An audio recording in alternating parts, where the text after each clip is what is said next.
আমার আজকের রেসিপি চুলায় তৈরি সফট বন। ঘরে থাকা সাধারণ কিছু উপকরণ দিয়ে অনায়াসে এটা বানিয়ে নিতে পারবেন। এই বনগুলো অনেকটা সময় ধরে সফট থাকবে।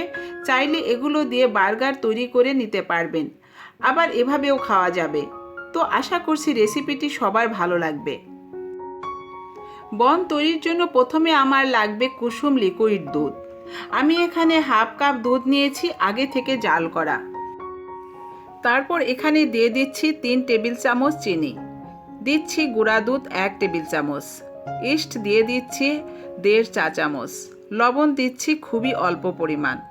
এবার একটা হ্যান্ড উইক্সের সাহায্যে উপকরণগুলো ভালোভাবে মিশিয়ে নেব। এবার এর ভিতর দিয়ে দিচ্ছি একটা ডিম, তেল দিয়ে দিচ্ছি 3 টেবিল চামচ, এগুলোও একটু মিশিয়ে নেব। এখন দিয়ে দিচ্ছি 2 কাপ ময়দা। এবার সব কিছু ভালো করে মিশিয়ে নিয়ে একটা সফট ডো বানিয়ে নেব।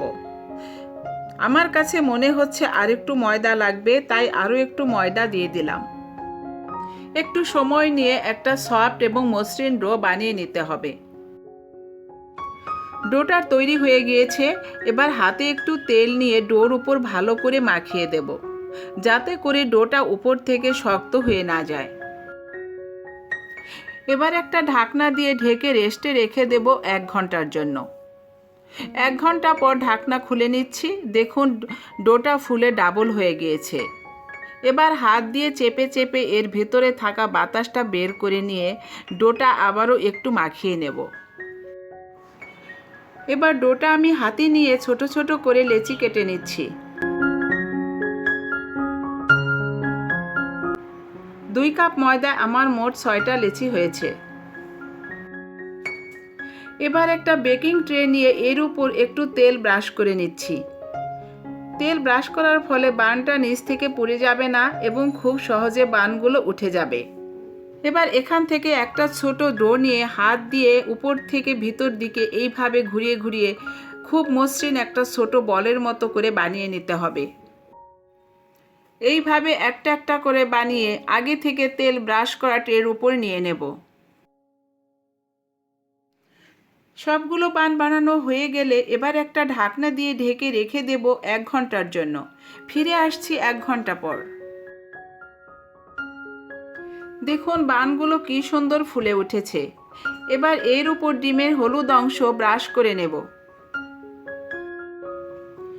আপনারা হয়তো মনে করতে পারেন এত ঝামেলা করে এই সব বানানোর কি দরকার, কিন্তু আপনারা যারা বান লাভার তারা যদি একবার এইভাবে বান ঘরে বানিয়ে খান তাহলে আর বাইরের বান খেতে মন চাইবে না। ডিম ব্রাশ করে নেওয়ার পর এবার এর উপর ছড়িয়ে দেব সাদা তিল।